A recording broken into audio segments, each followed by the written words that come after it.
ke alam dunia ini yang membawa kita dari zaman jahiliyah kepada zaman yang penuh dengan ilmiah, yang membawa kita dari alam kebodohan kepada alam yang penuh dengan pendidikan, dari zaman nenek-nenek kerjaannya cuma bisa bikin kue tape, sekarang alhamdulillah nenek-nenek pada pinter main HP. Dari zaman nenek-nenek kerjaannya cuma bikin kue getuk, sekarang alhamdulillah nenek-nenek pada pinter main Facebook. Anak muda dulu kerjaannya cuma muter-muter, sekarang alhamdulillah udah pada bisa main komputer. Alhamdulillah, ini semua berkat perjuangan baginda Rasulullah Shallallahu Alaihi Wasallam. Mudah-mudahan kelak nanti kita semua akan mendapatkan syafaatnya dan diakui sebagai umat baginda Rasulullah Shallallahu Alaihi Wasallam. Pengen diaku sebagai umat Nabi, Bu? Pengen diaku sebagai umat Nabi? Bapak-bapaknya pengen diaku sebagai umat Nabi? Mari kita berselawat kepada baginda Nabi. Salatullah ala toha rasulillah. Salatullah ala yasin. Sekali lagi yang kencang. Salatullah salam ala toha rasulillah. Salatullah ala yasin. Allahumma sholli ala sayyidina Muhammad wa ala ali sayyidina Muhammad. Bapak Ibu yang dimuliakan oleh Allah Subhanahu wa taala, pada malam hari ini saya sangat gembira. Kenapa saya sangat gembira? Karena malam ini kita bisa memperingati maulidnya baginda Nabi Muhammad Sallallahu Alaihi Wasallam, di mana di suatu tempat ketika dibacakan sejarah maulidnya baginda Nabi besar Muhammad Sallallahu Alaihi Wasallam, maka di situ Allah turunkan rahmat, bukan hanya ribuan, bukan hanya jutaan, bukan hanya miliaran, tetapi dengan jumlah yang tiada terhitung. Kalau Allah turunin hujan dari langit, berapa tetes banyaknya air hujan yang jatuh dari langit ke bumi, itu malaikat masih ada yang bisa ngitung. Tapi kalau di suatu tempat dibacakan sejarah maulidnya baginda Nabi Muhammad Sallallahu Alaihi Wasallam, tidak ada satupun malaikat yang mampu untuk menghitung berapa banyak rahmat yang Allah turunkan pada saat ini. Syekh Ma'ruf Al-Qurhi beliau mengatakan, man haya'at to'aman li ajli qiraati maulidin Nabi Sallallahu Alaihi Wasallam, siapa saja orangnya, baik dia laki-laki ataupun perempuan, yang menyediakan makanan untuk terlaksananya pembacaan sejarah maulidnya baginda Nabi. Nih kita tadi udah disuguhin banyak makanan. Ibu-ibu udah makan? Sama saya kebetulan. Kue udah, makan kue udah. Tuh banyak terbungkus, kalau kagak malu mah. Biasanya ibu-ibu mau bawa tas. Siapa saja yang menyediakan makanan demi terlaksananya pembacaan sejarah maulidnya Nabi Muhammad Sallallahu Alaihi Wasallam, wa jama'a ikhwanan, kemudian dikumpulkan saudara-saudara seagama, yang dekat yang jauh, laki-laki perempuan, yang tua yang muda, suruh makan itu makanan. Wa auqadasa sirojan, kemudian disediakan lampu untuk penerangan. lampu untuk penerangan disiapkan wala bisa jadi, dan terus ibu-ibunya pada pakai baju baru, baju barunya dipakai. Cuma sayang ini kagak ada yang pakai seragam, lakinya pada bokeh apa gimana ini?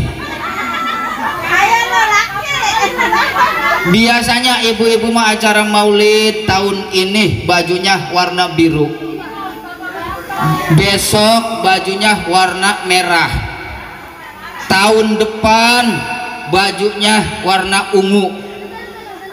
Biasanya, walaupun itu boleh utang. Kalau bapak-bapak kan beda, maulid bajunya itu, sholat Jumat bajunya itu, terus mau kondangan bajunya itu kagak salin-salin. Kalah sama ibu-ibu mah. Ibu-ibu mah arisan bajunya beda, maulidan beda, rajaban beda. Kenapa bapak-bapak kalah sama ibu-ibu? Ayo, kenapa bapak-bapak kagak salin-salin? Pusing mikirin kreditan ibu-ibu. Bininya tukang kredit, lakinya yang setor. Kemudian setelah itu watabakhara wata'attara, pakai buhur, pakai wangi-wangi. Tadi kita udah baca marhaban, baca berjanji, simtuduror, maulid tiba, kita sambil dikasih minyak wangi. Apa nanti balasan yang akan Allah berikan kepada kita? Hasyarahullah yaumal kiamah. Nanti Allah akan menggiring kita pada hari kiamat ma'al furqatil ula, bersama dengan rombongan pertama, golongan pertama minan nabiin, yaitu dari kelompok para nabi. Nanti kita dicampurin sama para nabi jadi satu. Seneng apa kagak kira-kira? Kalau kita nyampur sama nabi seneng apa kagak? Ya elah, ibu-ibu mah baru nyampur sama tukang bang emok ya seneng baik.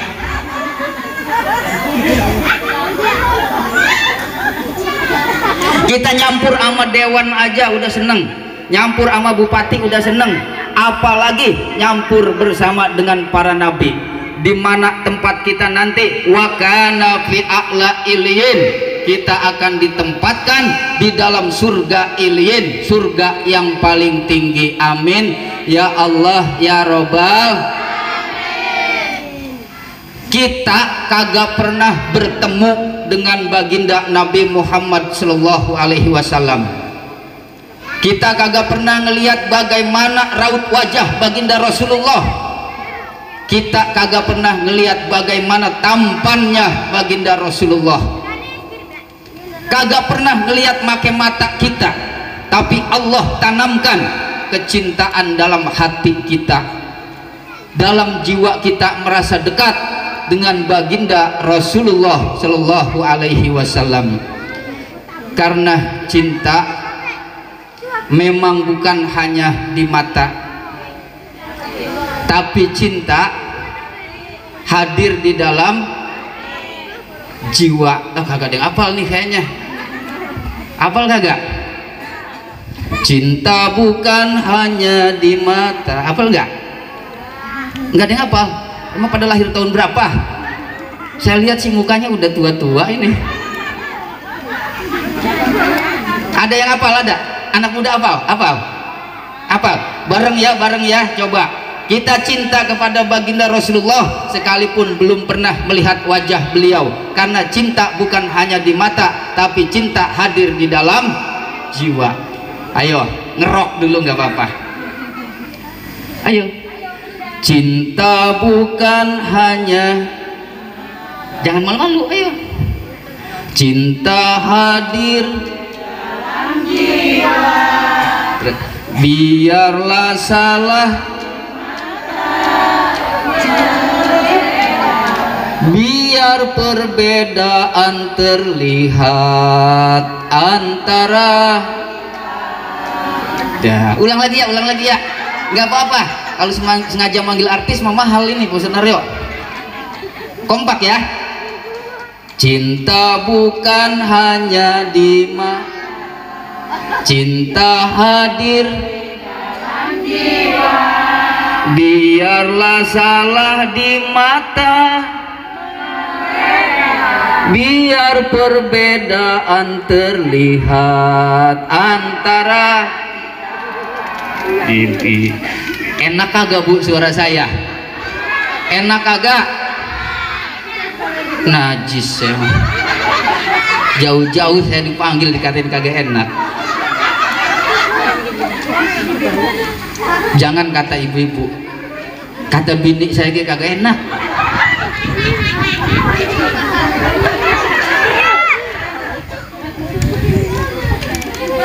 Intinya itu yang dinamakan dengan iman, di mana mata kita belum pernah menatap wajah baginda Rasulullah, tetapi hati kita menyatakan kita cinta kepada baginda Rasulullah Shallallahu Alaihi. Apa yang harus kita ambil dari peringatan Maulid baginda Nabi Shallallahu Alaihi Wasallam? Tentu yang harus kita teladani adalah akhlak baginda Rasulullah, baik menjaga hubungan dengan Allah ataupun hubungan dengan sesama manusia. Rasulullah itu manusia hebat Bu. Rasulullah manusia yang sangat luar biasa Pak. Rasulullah manusia mulia. Rasulullah diampuni segala dosa-dosanya. Rasulullah dijamin masuk surganya paling dulu. Tetapi walaupun beliau manusia mulia, walaupun Rasulullah manusia hebat, walaupun Rasulullah manusia yang dikagumi oleh seluruh dunia ini, dia masih patuh dan tunduk ibadah kepada Allah Subhanahu wa ta'ala. Rasulullah dijamin masuk surga, tapi ibadahnya paling rajin. Dalam sebuah riwayat dikisahkan, Rasulullah itu kakinya apa pada bengkak Pak. Kakinya Rasulullah pada bengkak Bu, bekas apa? Sholat di malam hari, beristighfar kepada Allah, mohon ampun kepada Allah Subhanahu wa ta'ala. Sama orang tritige, kakinya banyak yang bengkak. Sama ya, orang triti banyak kakinya yang pada bengkak. Kenapa? Asam urat, rematik ya, kecocok kiong. Ya Allah, bedanya sama Rasulullah. Kalau Rasulullah mah kakinya bengkak bekas sholat malam, bekas tahajud. Kalau kita mah bengkak kecocok kiong.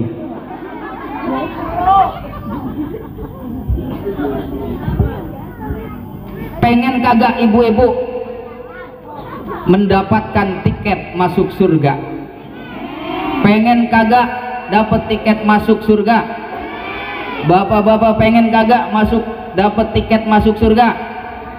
Pengen tahu? Pengen tahu banget apa pengen tahu aja? Kata Rasulullah dalam sebuah hadis, dikatakan sahabat bertanya kepada Rasulullah, ya Rasulullah, ayul a'mal ahabu ilallah. Wahai Rasulullah, amal apa yang paling dicintai oleh Allah Subhanahu wa ta'ala? Ini amalan-amalan kalau kita amalin, ini bakal membuat kita masuk ke dalam surga. Kenapa? Karena amalan ini sangat dicintai oleh Allah. Kalau kita sudah memperoleh cinta Allah, masalah surga itu urusan mudah. Kagak beda ibu-ibu. Kalau sudah dapat cinta dari suami, ibu minta apa pasti diturutin. Betul apa kagak? Kalau lakinya kagak bokek.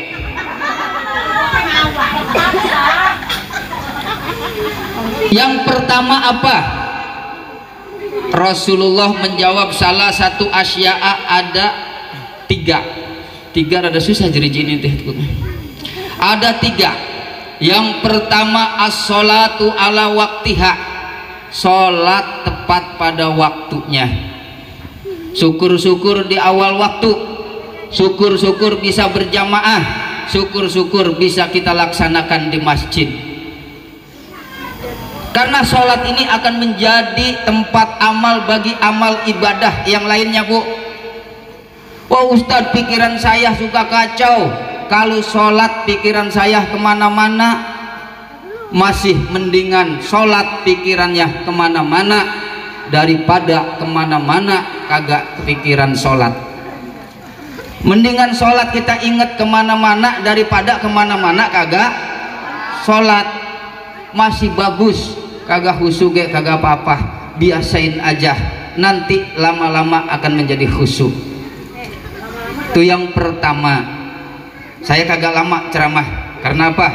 Jam 10 saya udah dikontak sama teman-teman dari tadi, saya ada acara di pesantren. Yang kedua birrul walidain.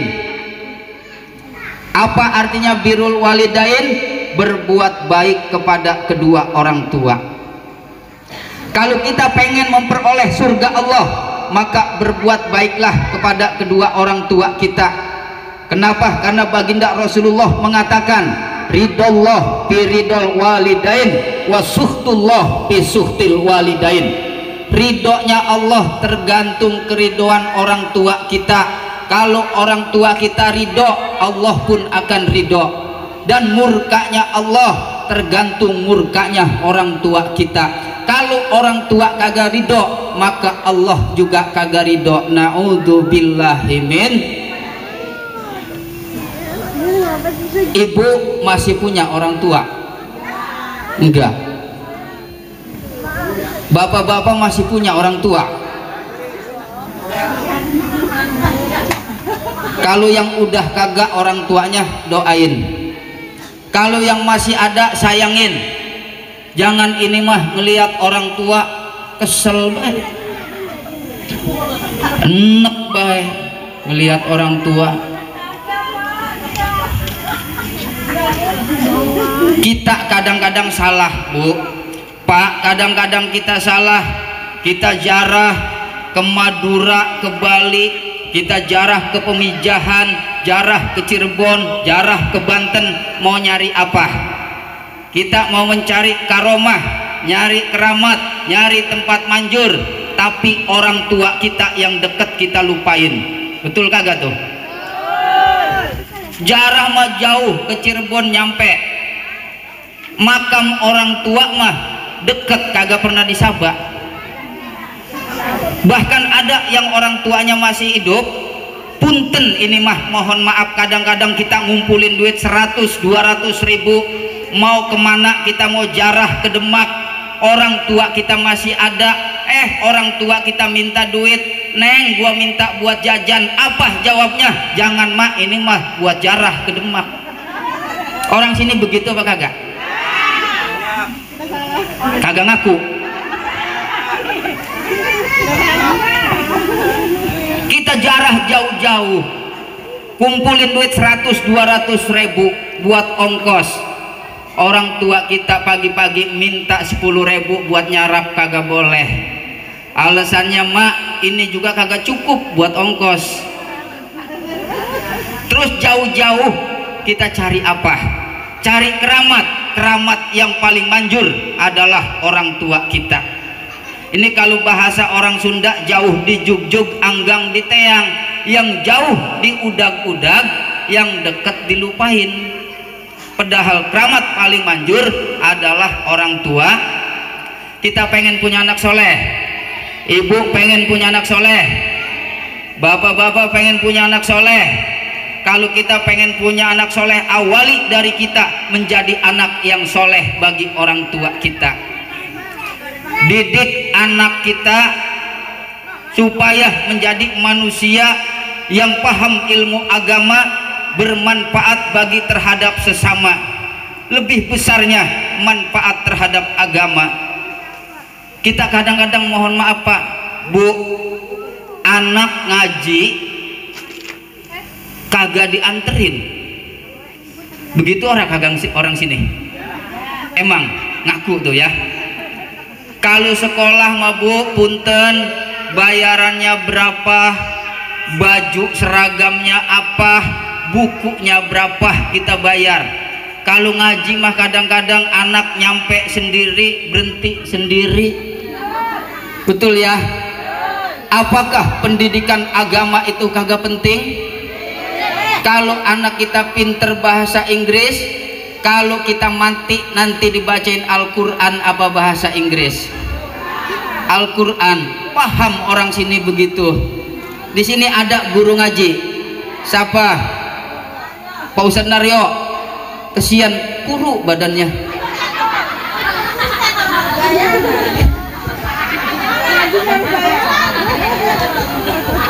Sabar Ustaz, kalau guru ngaji mah kuruk nggak apa-apa.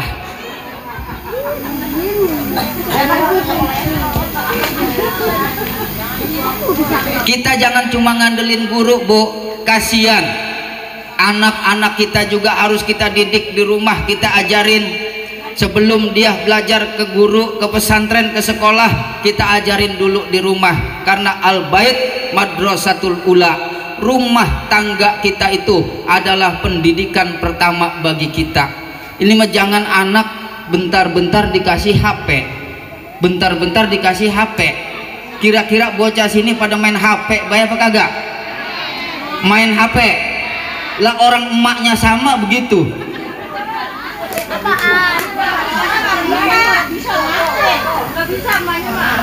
Bocah disalahin, orang tuanya siang malam main HP. Betul. Hati-hati, di HP banyak penipuan, Bu. Emang sekarang perempuan sekarang banyak nipu, Pak. Bener. Kenapa saya bilang banyak nipu? Lah mukanya putih, kaki hitam. Bener itu. Muka putih glowing, kaki hitam.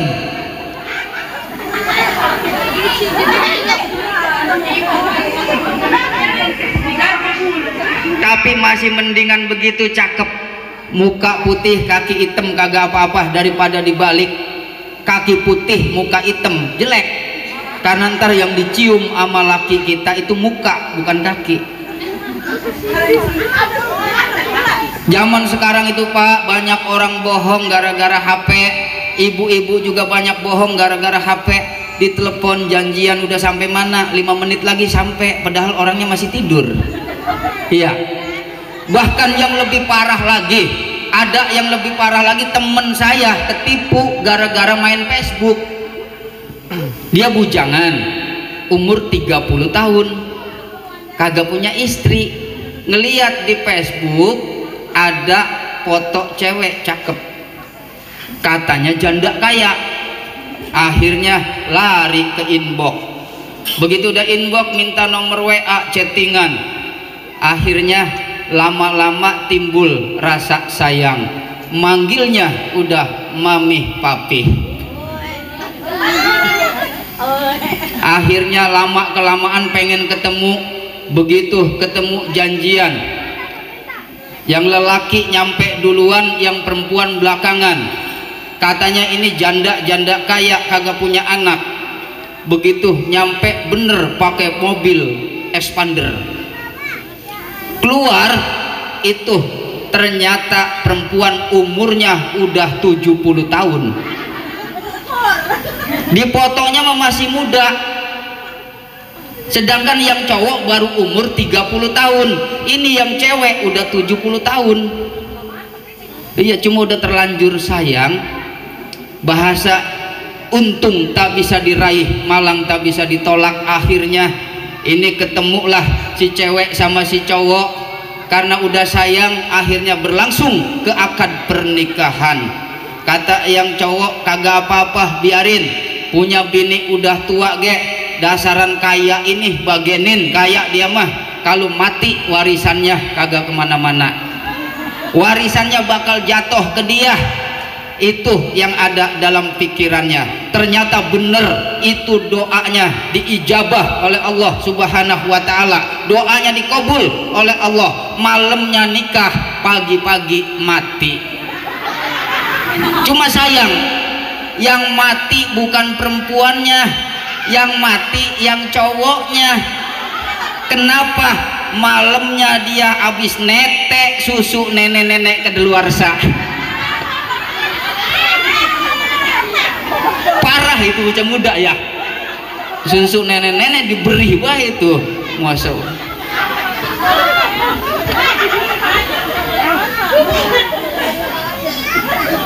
Udah, yang ketiga apa? Yang ketiga tiket untuk masuk surga yaitu wal jihad fisabilillah, berjuang membela agama Allah Subhanahu wa taala.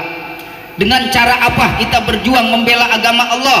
Kalau yang punya ilmu silakan pakai ilmu, yang punya harta silakan pakai harta, yang punya kekuatan silakan berjuanglah dengan kekuatan. Pada hari ini, pada saat ini kita berperang bukan melawan orang kafir saling tembak menembak di medan perang, akan tetapi perang politik, akan tetapi kita harus jaga agama kita jangan sampai tergilas, jangan sampai kita tersingkir.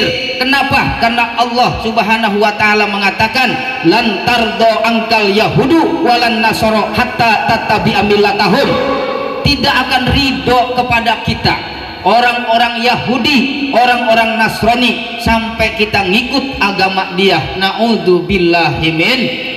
Makanya kalau masih ada anak-anak kita yang mau ngaji, masih ada guru-guru kita yang ngajar ngaji, ayo kita dukung. Ini adalah salah satu cara berjuangnya kita membela agama Allah. 3 perkara ini apabila kita amalkan di rumah kita, insya Allah kita akan menjadi penghuni surganya Allah Subhanahu wa taala. Amin ya Allah ya Rabbal. Saya kagak panjang-panjang, itu aja segitu ya. Mudah-mudahan apa yang saya sampaikan ada manfaatnya, kurang dan lebihnya mohon dibukakan pintu maaf yang seluas-luasnya. Di belakang masih ada guru kita Abah Yai Haji Ahmad Rai. Mohon maaf dan terima kasih. Hadanallah wa iyyakum ajmain. Summa assalamualaikum warahmatullahi wabarakatuh.